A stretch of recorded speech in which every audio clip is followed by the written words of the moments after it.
Hello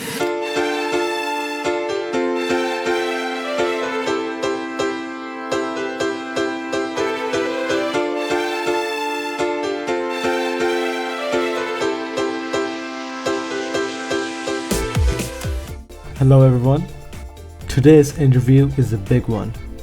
Today, I will be meeting with an IAS officer, also known as an Indian Administrative Officer.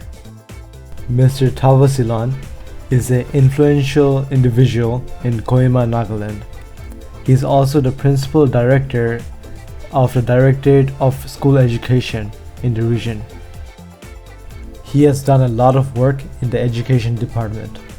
After some time of waiting, he brought us up to the conference hall to host our interview. It was a brief introduction of yourself.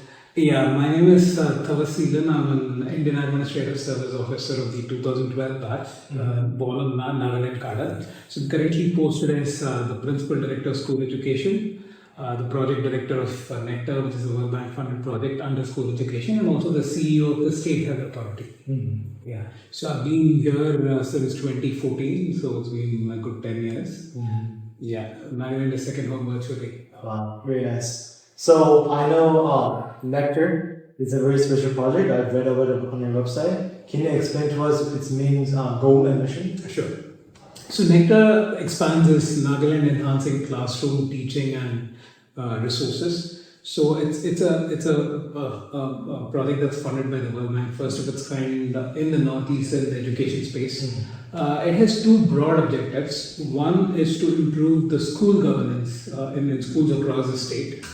The other is improving the teaching and learning environments in the schools. So we have these two broad objectives, and it's a 5-year project which aims to sort of change the face of education as far as Nagaland is concerned. We work on and solve some of the most pressing problems that we have in education in the state. What year did you start? Sorry? What year did you start? It started in 2021. Yeah. Very nice. So I know this project, it's a lot of hard work. You must have faced a lot of challenges. Can you explain to us some challenges you faced? Right. So I think one of the initial challenges was sort of putting the whole project together. So my friend and batchmate Shanawaz was the earlier project director. So the project sort of started under him, and then I had taken over. So I think the key challenge has been in terms of this whole vision exercise about what are the components that the project needs to have, and how do all the pieces fit in together. And then once that, and of course that's a dynamic process. I mean, components get added, components get removed depending on what is the need of the project. The second, I would suggest, that I'd say that getting all the stakeholders on board, because it's just not the school education department. It's like all the other system departments within the school education ecosystem. You have the Nagaland Board, secondary education. You have the Samadra Shiksha. You have the State Council for Educational Research and Training, and a lot of other stakeholder departments as well. So how do you sort of ensure that all of them come on board, add value to each and every one of them, and just not the school education directorate per se, and tying in everything together. And the third would be, I would say, is getting the community buy-in. Because after police, the second largest department in the state is the school education department. We have about 25,000 employees. So when you have a very large number of people to manage, you need to sort of get the message across and then get them on board before you can actually roll out. So I think these would be some of the challenges I would say. But then everybody in the ecosystem has been very supportive. I mean, right from senior officers, the honorable elected members, all the other departments, the other sister departments, the school education departments. It's an effort of everyone sort of coming together and trying to change things that need to be changed. Yeah. So I know it takes whenever you try making a development, it takes a lot of time to get everyone on board and everyone agree on this project. So despite all these challenges, what is your main motivation behind NECTAR? So I think the two things that we talked about right at the very beginning. I mean, so we have about 1,925 schools. Changing and ensuring that the teaching and learning environment is robust in each of these schools is absolutely critical to ensure tangible differences in learning outcomes. So, unless and until that happens, you look at, say, when you look at the government schools and the private schools in Nagaland, if you look at class 12 results, the higher secondary results, the delta between the pass percentage of government higher secondary schools and government the private schools is just about 3-4%. It's not very huge. But then this number is a much bigger gap when it comes to class 10, the secondary results, the high school results. So obviously there's a lot of catching up that needs to do. So the interventions have to focus on both the quality as well as the quantitative aspect of what's there in the school. So infrastructural interventions alongside quality interventions, which would actually result in differences in learning outcomes for the government school students. So if I have a situation where a kid in class 4 or class 5 in a government school is not able to read a textbook which belongs to class 2, that's not an ideal situation for me to be in. So you need to ensure that the changes you bring about address these sort of basic problems. So the foundational learning is one of our key issues. The other, challenge, major challenge that we have is the management of our teachers. So we have a very large workforce, extremely dedicated. But then, how do you sort of place them in the schools in such a manner that they're being utilized in an optimal manner? And then also, at the end of the day, each school is an independent unit, right? So you'll have to ensure that the administration of the school is proper, efficient, it's done in the best manner possible. So how do you augment the capacity of the school leaders so that you can sort of improve the governance of schools across the state? So the two major challenges that we have, sort of NECTAR aims to address all of that. Apart from that, there are several other pillars that we look at while working in the department. This is not necessarily, something that was envisaged when the project started, because NECTAR, like I say, two major focus areas. One is in the school governance, the other is the teaching and learning environment of the state. But then within the department, we're also looking at several pillars. One is foundational learning and literacy and numeracy, because if the foundation isn't very strong, any number of interventions that you do at a later stage wouldn't really help. Yeah. The second pillar that we focus on is how do you bridge the gap between what's there and what's needed, both in terms of physical infrastructure and digital infrastructure. The third is a combination of curricular, pedagogical, and exam reforms, assessment reforms.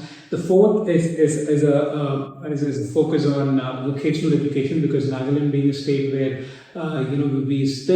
we've not still reached a point where we have enough jobs created to meet the demand of the youth, the aspiration of a youth. So we have to ensure that kids start,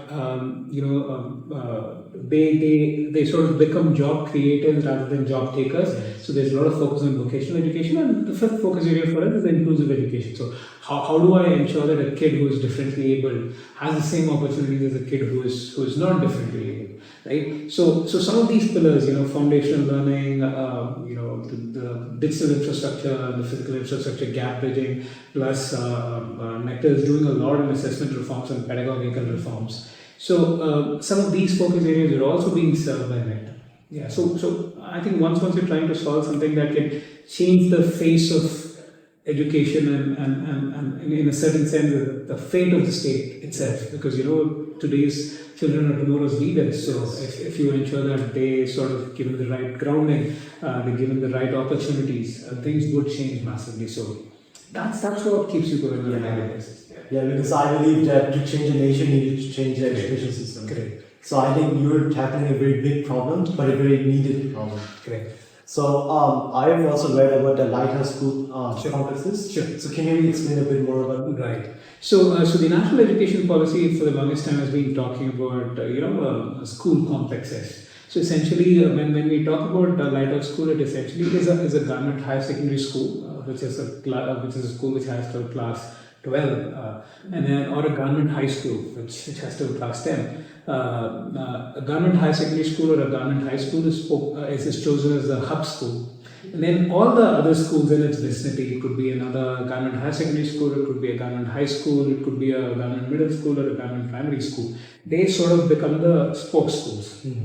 So what we're trying to look at is, I mean, how can we sort of, combine this into a single complex, and how can we influence the learning outcomes in all these schools together? How can we ensure that the community steps in and helps these schools? What sort of tangible changes can you bring about in the pedagogical methods that are deployed in these schools, so that we have differences in learning outcomes? Eventually, when you earmark it against those schools which are not right away not sort of being converted into lighthouse school complexes for the purpose of this particular project, how do you share resources among these schools? So there are a whole lot of interventions planned in these lighthouse schools. So once we can prove the concept, and we with the kind of intervention that we plan, we're sure that this would happen. We would then want to clusterize the whole state, move them into lighthouse school complexes, so that we can deploy something similar and ensure that there are differences that are happening at scale across the state. So that's what a lighthouse school is. It's a hub and spoke school system where we sort of we try and look at them at a single unit with resource sharing, community contribution, multiple interventions both on the infrastructure front as well as the learning methodologies. Yeah. So I know that it is basically a very advanced school. So what are some technology implemented? Right. So one of the things that we're planning at this point in time, of course, I mean, we're still a work in process. We'll be adding additional interventions as and when needed. So one of the things that we planned on right away is ensure that every classroom turns out to be a smart classroom. So we give them a panel, so connected to the internet, and kids can sort of not just it's just not going to be a traditional blackboard where you visualize things and you learn and you understand things much better, because there has to be a very so NEP, every committee that's been set up by the government has been talking about moving away from rote learning to understanding based learning, right? So if you look at those international assessment tests, we've not been sort of able to hit or sort of we've been punching below our capability. So I think with these kind of interventions, there'll be a very specific, conspicuous shift from rote learning to learning based on understanding, and then it sort of opens up and ensures that these kids are able to perform much better manner in all these competitive examinations going forward. Yeah. I also read from the website that there's a performance incentive grants. Can you explain the mission of this? Sure. So this has been one of our success stories. So performance incentive grants, basically you have 4 different types of schools, right? You have the primary schools, you have the middle schools, you have the high schools, and the higher secondary schools. So what happens is in these schools, so every school, they have something known as a SMC, which is a school management committee, or a school management and development committee in case of government high school or a government higher secondary school. Mm-hmm. So these are comprise people from the school, the head teacher, some of the teachers, there's some student representatives, there are members of the community who are a part of it, parents who are part of it. So these are the folks who are connected to the school. They know the school in and out. So we ask them, okay, we will give you a certain amount.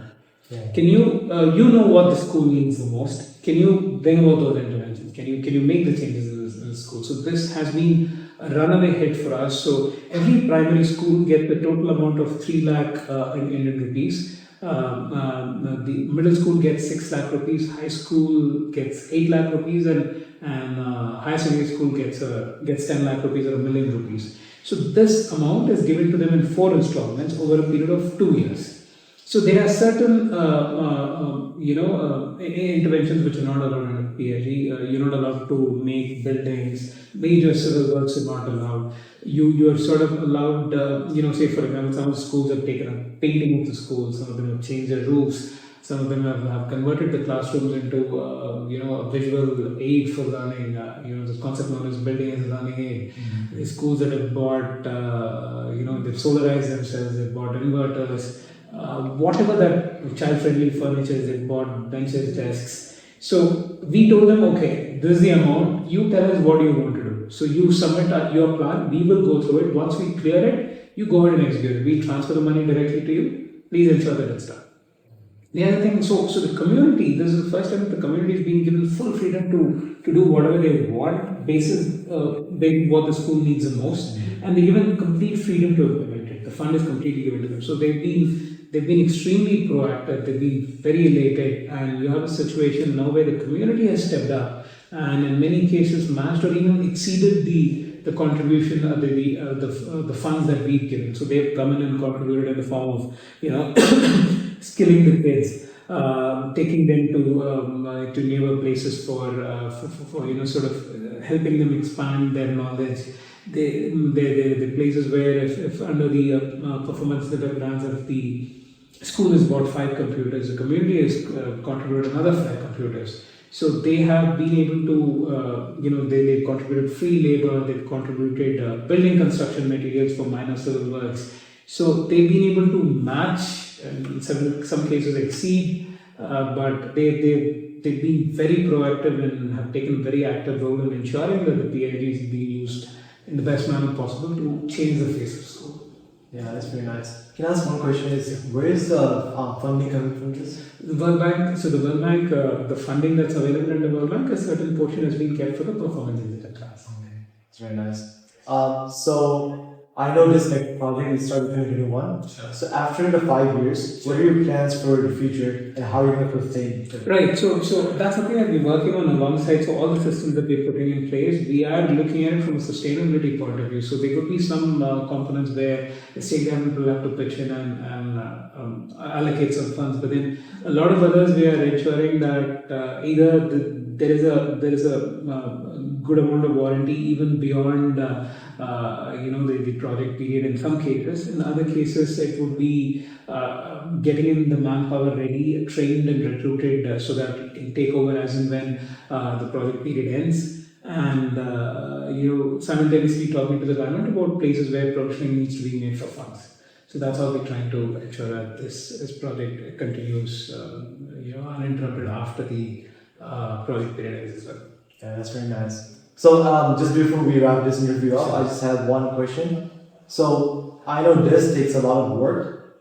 Aside from it being your role, what is your personal motivation that you have to come to work every day?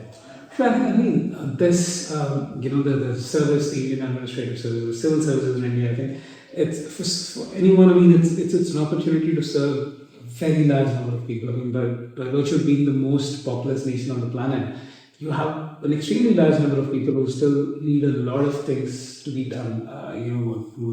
The basic facilities haven't reached some segment of the population, though it's like rapidly shrinking. Most of them are, the government is doing so much that they're able to get what they want, on a daily basis. But then there's a lot more that can be done. So the ability to impact people's lives on a daily basis, that's sort of what keeps you going. Because I think at the end of the day, I don't think there's anything more that can give you more satisfaction than helping people day in and day out and make their lives better. Even if it's a very small thing. I mean, obviously things are not going to change overnight.